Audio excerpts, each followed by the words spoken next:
Derrière les grandes décisions politiques se cachent les hommes avec leurs forces et leurs faiblesses. C'est peut-être le principal enseignement qu'on peut tirer de la lecture de cet ouvrage intitulé « Quand le monde s'arrêtera, les enregistrements secrets de la crise de Cuba ».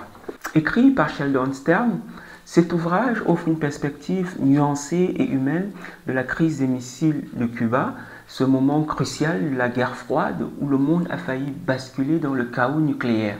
Pour rappel, cette crise s'est déroulée entre le 16 octobre et le 20 novembre 1962 et elle est née de la volonté de l'ex-URSS d'apporter son soutien à Cuba dans sa guerre sourde contre les États-Unis en y implantant des missiles nucléaires, soit à 150 km des côtes américaines. Plusieurs livres avant celui de Sheldon Stern ont retracé les étapes importantes, les étapes clés de cette crise.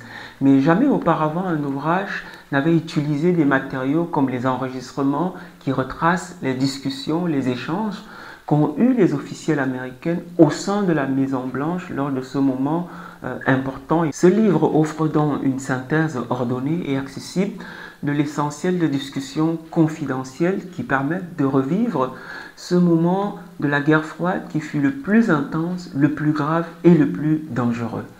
Qu'est-ce qu'on peut retenir d'essentiel dans ce livre? Ce qui a retenu mon attention, c'est d'abord le fait que les réunions entre John Kennedy et ses conseillers étaient pour la plupart et pour l'essentiel libres et égalitaires, sans contrainte de rang. Les participants s'exprimaient avec une très grande liberté, allant parfois jusqu'à l'impolitesse et au manque de respect. L'auteur décrit des scènes par exemple où les conseillers en venaient jusqu'à frapper du poing sur la table devant le président des États-Unis. La deuxième chose qui a attiré mon attention dans ce livre, c'est un peu l'attitude et le comportement assez contrasté du président américain Kennedy en fonction du lieu où il se trouvait. En public, Kennedy avait un discours belliqueux, un discours va-t-en-guerre, comme au moment où il a annoncé la crise des missiles de Cuba à l'opinion américaine et au monde entier.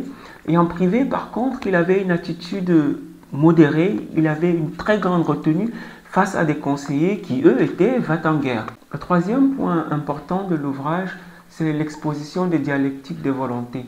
Le livre montre comment les hommes politiques prennent des décisions, souvent à l'aveugle, faisant des paris sur les réactions des autres, ce qui conduit à des biais d'analyse qui peuvent avoir de graves conséquences. Alors ici, on voit bien comment les hommes politiques sont souvent obligés de prendre des décisions. Or, décider, c'est aller vraiment vers l'incertitude, ce n'est pas avoir tous les paramètres qui permettent de choisir. Ce livre, en fin de compte, est un excellent moyen de plonger dans les coulisses de l'histoire, du point de vue américain bien sûr, et de comprendre ce qui s'est passé au sein de la Maison Blanche au fil des heures et des jours où le monde a failli basculer dans le chaos nucléaire.